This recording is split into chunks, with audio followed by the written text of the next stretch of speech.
So ayan na guys, nandito na kami ngayon sa destination namin.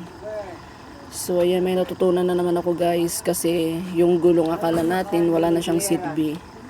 Pag mga ganyan na, akala natin yan patapon na yan, pero hindi. Malaki ang pakinabang niya kasi ito daw guys tinutunaw tapos maging langis.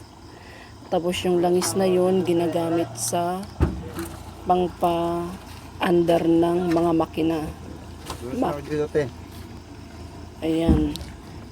Pangpa-andar ng makina ng malalaking pabrika.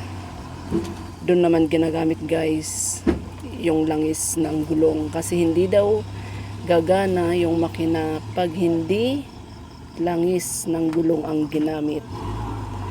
O di ba? Ayan, akala natin basura lang yan, pero ang laki ng pakinabang pala nito guys.